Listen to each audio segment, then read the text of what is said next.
Ассалаумағалейкум қазақ елі. Мына бүгін осы қазақтың түкпір-түкпірінен, облыстарынан келіп отқан азаматтарымыз бар. Брифингке ал брифингімізді бастайық. Біріншісін мына таныстырып өткім келіп отыр. Мына жерде төрімізде отырған Жақып Миханұлы Шаңырақ Агроқозғалыс Республика қоғамдық бірлестігінің төрағасының орынбасары болады. Жақып аға.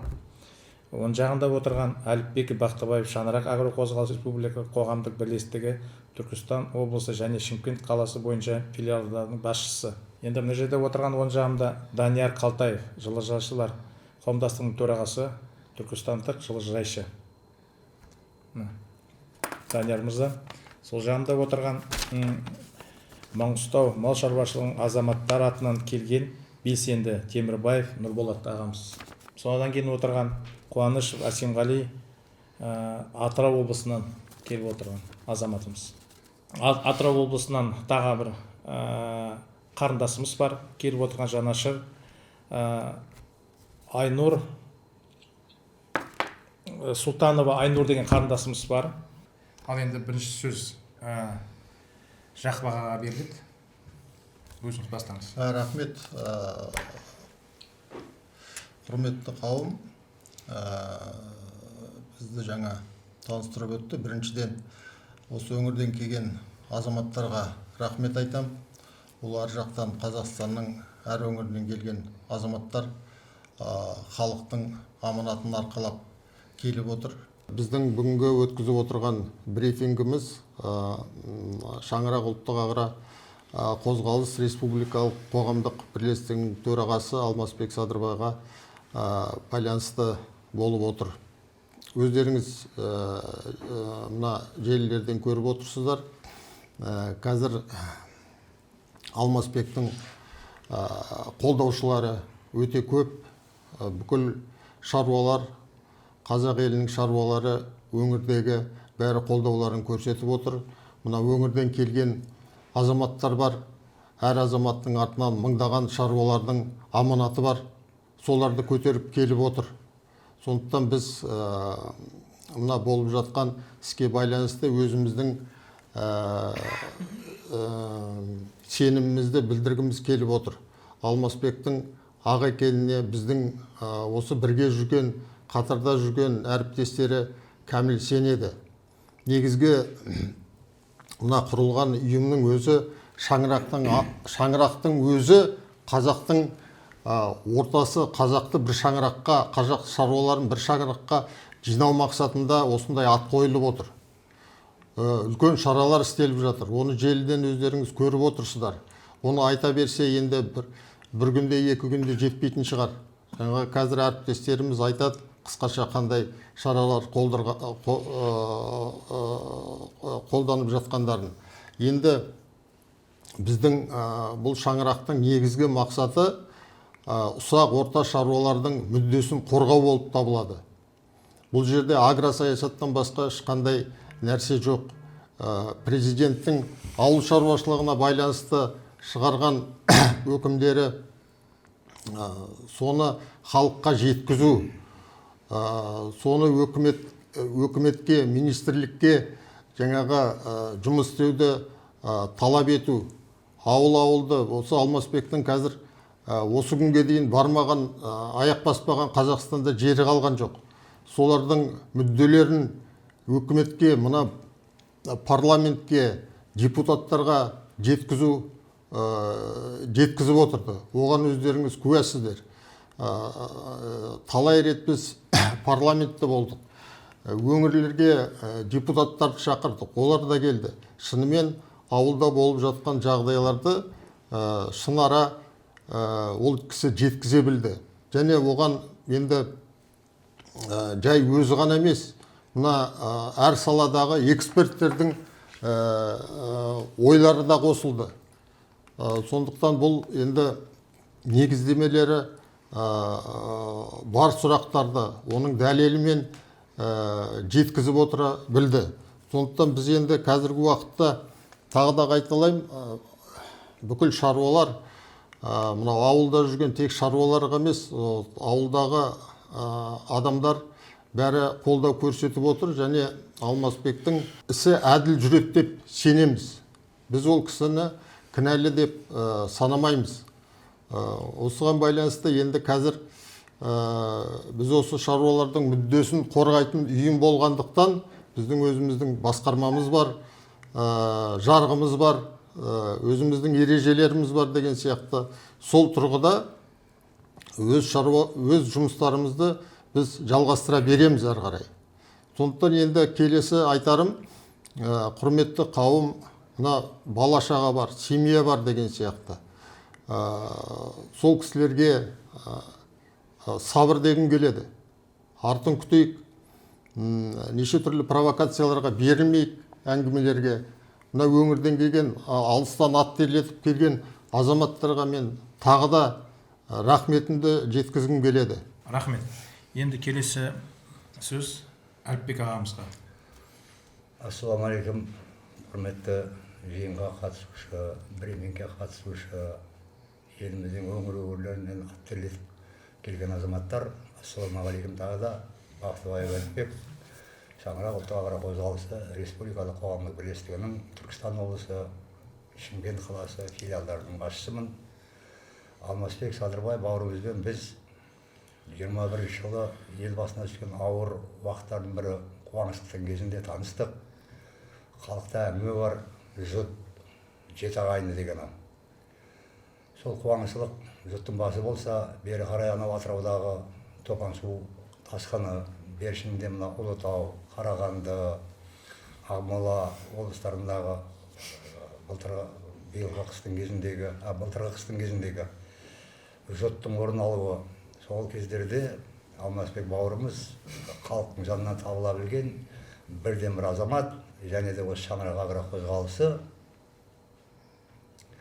осы істердің басы қасында толықтай болды деп айта аламын. Енді біздің ең негізгі басты мақсатымыз дұрыс, шынайы, шындыққа жанасатын ақпараттарды алу, сол ақпараттарды тиісті мамандарға жеткізу. Қуаңшылық болса да, су тасқыны болса да, Алмасбек сала мамандарын, барлық салаларға қатысты эксперттерді тартып, олармен бірге жұмыс жасап істеуге шақырып, бір жағадан бас шығарып, бір жағынан қол шығарып, осы елде қалыптасқан мәселені бірге шешуді қолға алып, аянбай еңбек еткен азаматтың бірі. Алмасбек 21 жылдан бастап Қазақстанның біршама өңірлерінде шаруалардың құрылтайын өткізді. Елдің басын қосып, мәселелерін мінберде айтқызып, сол мәселелердің шешуіне бар үлесін қосқан елдегі бірден бір азамат. Ал енді кез келген ақпаратты, кез келген сол құрылтайларда көтерілген мәселелерді әлеуметтік желілерде, телеарналарда кеңінен жеткізе берді. Ал енді бір айтарым, Шаңырақ агро қозғалысының өкілдерінде болсын, басшыларында болсын, белсенділерінде болсын, ешқандай баспайда, жеке мүдде деген ұғым мүлде жоқ деп айта аламын. Әрине, қолдаушылар тек осы қазақ шаруаларының мүддесін қорғап, олардың абыройын асырсақ, еліміздің азық-түлік қауіпсіздігін қамтамасыз етсек деген мақсатта ғана жұмыс жасап келе жатырмыз. Оның дәлелі осы жылдың 4-5 наурызында осы Астана қаласында 500-ге жуық елімізде өңір-өңірлерден келген шаруалардың басын қосып, 2024 қазақ елінің азық-түлік қауіпсіздігі атты үлкен көлемде құрылтай өткіздік 2 күн. Ал енді құрылтайдың мақсаты жаңағы мемлекетіміздің азық-түлік қауіпсіздігін қамтамасыз ету. Ары қарап кеңінен таратып айтатын болсам, мемлекеттің азық-түлік қауіпсіздігі ол мемлекетіміздің экономикасының тұрақтылығының кепілі. Ал енді мемлекетіміздің экономикасының тұрақтылығының кепілі ол біздің мемлекетіміздің тәуелсіздігінің, тұрақтылығының, беріктігінің кепілі деп айтар едім. Ал енді қазақ шаруалары осы күнге дейін қаншама шырылдап, күндемей, түндемей облыстың, аудандардың, түкпір-түкпірдегі ауылдардың күндемей, түндемей аралап, осы мәселелерді елге жеткізіп жүрген азамат. Ал енді сол бауырымыздың кінәсі жоқ екеніне біз кәміл сенеміз. Отбасына, отанына, ортамызға аман есен ойнап күліп оралғанын қалаймыз. Ал енді бізге аға буынға не керек? Бізге елдің тыныштығы, ел іргесінің амандығы, ал енді президентіміз бастаған жаңа Қазақстан, әділетті Қазақстанды құруға еліміздің әрбір азаматы атсалысып, міне жаңа айтып отқанымыздай, қазақ шаруаларының соның ішіндегі елге қосқан сүбелі үлесін атап айтар едік. Енді Алмасбектің елге деген сіңірген еңбегі ұшан теңіз әрине, оны айтып өтуіміз керек, атап өтуіміз керек. Сол іс-шаралардың бірі 22 жылы 25 мамырда өңірден шаруалардың басын жинап, жаңағы қауымдастық төрағаларын жинап, үкімет басшысы Әлихан Асханұлы Смайыловтың қабылдауында болдық 2 сағат 47 минут. Сонда енді 36-ға жуық мәселе көтерілді. Соның ішіндегі бір атап өткім келгені, өмірде бірінші рет қазақ шаруаларының мәртебесі туралы мәселе көтерілді. Әлихан Асханұлы қолдады. Бұл біздің назарымыздан тыс қалған мәселе екен. Бұл негізінде атап өтетін нәрсе екен дегендей жақсы тыңдап бізді. Содан міне қазір биыл 3-ші жыл, маусым айының 2-ші жартысы қазақ малшыларының күні болып, республикалық мереке күнтізбесіне еніп, екінші жартыласы маусым айының 2-ші жексенбісі малшылар күні белгіленген. Міне малшылардың бүкіл мемлекетіміздің мал өсірушілері, мал бордақылаушылары, малмен айналысатын азаматтар Алмасбекке деген алғысы шексіз. Біздің де еңбегіміз еленіп, біздің де елге жасап, елге сіңіріп атқан, мемлекеттің азық-түлік қауіпсіздігіне қосып атқан үлесіміз еленіпті ғой деген қуанышымда шек болмады. Өңірден, аудандардан осы біздерге хабарласып, Алмасбекке сол ыстық сәлемді жеткізді. Айтып атқан енді ел көп. Ал енді кез келген жерде біз айтамыз, айтуға міндеттіміз. Кез келген шаңырақ болсын, шопан ата болсын, біздің қауымдастықтың мүшелерінде заң аясына шығу, заң шеңберінен шығу, басқа да әрекеттерге бару деген мәселеге бізде жол жоқ. Сондықтан да жаңағы бауырларым айтқандай, өңірден келіп отқан, бәріміздің артымызда мыңдаған шаруа тұр. Солардың аттан өкіл болып келіп отырмыз. Сондықтан біз енді Алмасбек бауырымыздың сондай іс-әрекетке барды дегенде біз әрине сене алмаймыз. Сондықтан да жаңа бауырларым айтқандай, отаны бар, отбасы бар, бала-шаға, ұрпағы бар. Бүкіл қазақ шаруалары бар. Алмасбектің ортаға оралуын күтіп отқан. Сондықтан да біз әділ шешім күтеміз, әділ шешім болады деп сенеміз. Сондықтан да қайталап айтайын, Алмасбек бауырымыздың қазақ шаруаларына елге қажет екенін біз түсінеміз. Сондықтан да Алмасбек бауырымызға біз бостандық сұраймыз. Ал енді келесі сөз Данияр Қалтаевқа беріледі. Ассалаумағалейкум. Брифингке жиналған әріптестер, менің есімім Қалтаев Данияр, Түркістан облысы фермерлік жылыжайлар одағының төрағасы боламын. Мен бұл Алмасбек мырзаны осы бізде 2022 жылы көмір тапшылығы болды. Сол кезде өте қатты бізге сезілген кезде Алмасбек ағамыз бізге көмекке келген. Сол кезде келіп ол мәселені үкіметтің деңгейіне дейін көтерді. Сонымен көмір мәселесі шешілді. Бізге сол уақыттан бастап көмір бүгінге дейін әлі тоқтаған жоқ келуін. Барлығы да келіп жатыр. Мен бұл кісінің осындай адалдығы, елге жанашырлығын және мынау біздің фермерлік жылыжайлар қауымдастығын құруға, осы бәріміздің үлкен шаруалармен тең болуымызға ат салысып, бізді көптеген мәселелерге неғылып, араластырып, қазіргі уақытта біз үлкен шаруалармен бірдей жұмыс жасап жатырмыз. Елдің азық-түлік қауіпсіздігін бірден бір қамтамасыз етіп жатқан қазір осы жылыжайшылар. Мен бұл Алмасбек ағамызды қазіргі уақытта, қиын уақытта әділдіктен Құдай қаласа ортамызға оралуын тілеймін мен. Енді мынау елімізде бұндай жанашыр азамат жоқ десек те болады, ауыл шаруашылықты қолдап жүрген. Сол үшін Алмасбек ағамызға бостандық, әділдік орнасын. еліне, отбасына аман есен оралсын, ортамызға оралсын ертерек.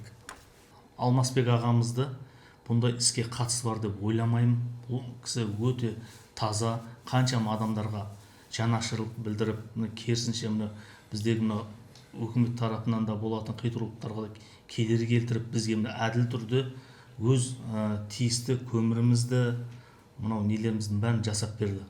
Қазіргі уақытта біздің Түркістан өңірінің шаруалары, жылжай шаруалар барлығы да бұл кісіні алаңдап отыр. Бұл кісіге таза екен, ақ екеніне бәрімізді көзіміз жетіп отыр. Әділ, алдағы уақытта әділ тергеу болады деп ойлаймын мен өзім. Сол кезде әділ шешім шығып, бостандық берілсін Алмасбек ағамызға, аман есен ортамызға оралсын ертерек. Келесі сөз Маңғыстау мал шаруашылығы азаматтар атынан келген белсенді Темірбаев Нұрболатқа берді. Қайырлы күн, қазақ елі. Біз бүгін осы Маңғыстаудан ат артып келіп отырмыз.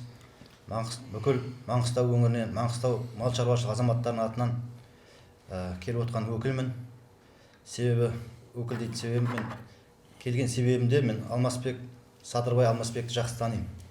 Себебі бізде 2021 жылы елдің басына күн туып, мал шаруашылығы күйзеліп, жеріміз құрғақшылық болып жатқан кезде осы Алмасбек бауырымыз Маңғыстау өңіріне келіп, түгел Маңғыстау өңірін бүкіл ауданындай аяқтай жүріп аралады.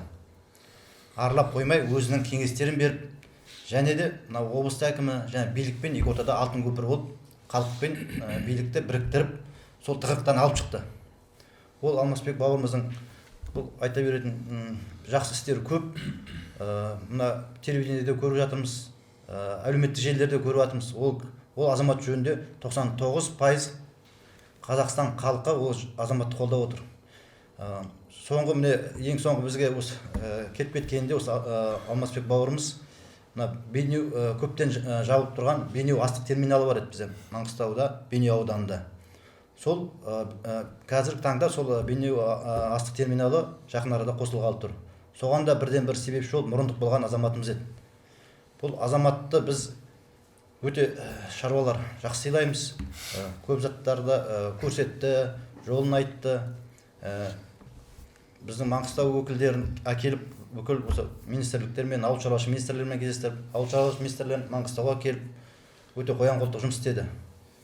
Біз енді Маңғыстау шаруалары атынан осы Алмасбек бауырымызды ақ екеніне ешқандай күмәніміз жоқ. Сол азаматты бостандыққа шығаруын, және де осындай азаматтарды біз әлде де қазақ халқына тигізер пайдасы мол деп есептейміз. Рахмет, осындай брифингке шақырып біріміз кездесіп отқанымызға. Ассалаумағалейкум, қазақ елі. Енді қазір Алмасбек ағамызды жақсы танимыз. 2019 жылдан бастап Атырау облысында қуаңшылық болған кезде келіп, өз ойын айтып, көмектесіп, шаруаларға бірталай шаруамызды шешіп берген ағамыз. Содан бері бірге жұмыс жасаймыз. Атырау облысы бойынша бүкіл манағы су тасқында келіп қол ұшын беріп жатыр. Мал өлім болды Атырау облысында. Ганчүкен, Исаттай, Индер, Махамбет жылғы өлім болғанда өте келіп, шауып келіп, көмектесіп, өзі ойын айтып, Атырау облысы бойынша жақсы мінездеме бердік. Біздер ол кісі жақсы көмектесті. Ол кісі мана айтып отыр ғой, мана ақша не деп, тағы басқа деп, мемлекеттен деп, ол кісі адал екенін білеміз. Атырау облысының шаруаларын бәрі қолдап отыр. Өте дұрыс кісі, өте жақсы. Өзіміз сыйлаймыз, бірігіп, мана шаруаларды бәрін атқарып, мал шаруашылығында егін болсын, су тасқында келіп қол ұшын беріп жатыр. Өте мықты азамат. Сол кісіге, Алмасбек ағамызға бостандық керек. Елбасы өз құзырына алып, бостандық сұраймыз. Қазақ халқы болып, Атырау облысы шаруаларының артынан. Енді жаңа әріптестеріміз Алмасбектің барған жетістіктерін, істеген істерін айтып кетті. Мен енді мына жерде қосарым. Енді мына Алмасбектің істеген үлкен жұмысы, мына жаңада Маңғыстаудан келген Нұрболат бауырымыз айтты ғой, жаңа алтын көпірі болды, үкіметпен екі ортада алтын көпірі болды деп айтуға болады. Себебі ол кісі сол баратын батыс болсын, шығыс болсын, оңтүстік, солтүстікке өз аяғымен барып, өзі көзімен көріп, шаруашылықтармен тікелей сөйлесіп, сол дастархандарынан дәмін татып, соның бәрін көре білген бір адамның бірі деп айтуға болады. Ол сол барғанның арқасында жаңа әріптестеріміз айтып кетіп жатыр, көп шешілетін нәрселер шешілді. Шешілмеген жерлер де болар. Тағы да мына жерде айтып кеткім келеді. Мына Алмазбек, осы Шопан ата бол, мына агро қозғалыс шаңырақ, сол Алмазбек бауырымыздың сол өзі көзімен көргеннен елмен қарым-қатынаста болғандықтан ол шыншыл болып білді, тікелей айтатын нәрсені айтты. Енді бағанағындай сол баратын жеріне барып өзі көріп сөйтіп жүрді. Енді тағы мына жерде өзім осы Батыс Қазақстан облысынан келгеннен кейін айтқым келетіні, елдің аманатын арқалап келіп отыр. Тек қана осы батыстың бүкіл шаруалары маған тікелей барып, Алмазбектің ол кісі кінәлі емес екен, ол кісі ондай адам тектен тек жүрмейді деп, осы жанашыр болып, бағанағыдай батыстың да көп мәселелерге өзі тікелей араласқандары бар. Оның бірі жер мәселесі бар, су мәселесі бар. Оны істеген іс-әрекет жұмыстарын бәрін айтып кетті ғой жігіттер. Енді сол біз батыстың азаматтары, азаматшалары, ол кісінің ниеті ақ екенін бәрін біледі. Енді біз үкімет осы қазір болып жатқан нені әділ тергеу болады деп есептейміз. Дұрыс шешім қабылданады деп сенеміз. Сондықтан жаңа бүгін жазылатын хатымыз президентіміз Қасым-Жомарт Кемелұлы Тоқаевқа, ол кісінің саясат, әділетті саясат, бағанағындай әділдік болады деп сенеміз. Осы брифингтің нәтижесі ретінде біз еліміздің президенті Қасым-Жомарт Кемелұлы Тоқаевқа хат жолдауды жоспарлап отырмыз. Осыған байланысты енді қазақ шаруалары Алмазбекті қолдайтынын білдіреді және оның кінәсіз екеніне толық сенеді. Шаңырақ ұлттық агро қозғалысы президенттің ауыл шаруашылығына байланысты саясатын қолдайтын мемлекеттік құрылымдармен, шаруалармен бірлесе отырып, ауыл шаруашылығына байланысты мәселелерді шешуді көздейтін ұйым болып табылады. Сондықтан біз қозғалыс ретінде, ұйым ретінде шаруалардың мүддесін қорғау үшін құрылған ұйым болғандықтан біз өзіміздің іс-шараларымызды осы тұрғыда жалғастыра береміз. Енді қазіргі айтатыным, мына отбасына, семьясына, ағайын туыстарға сабыр дейміз, әділдік жеңеді деп есептейміз.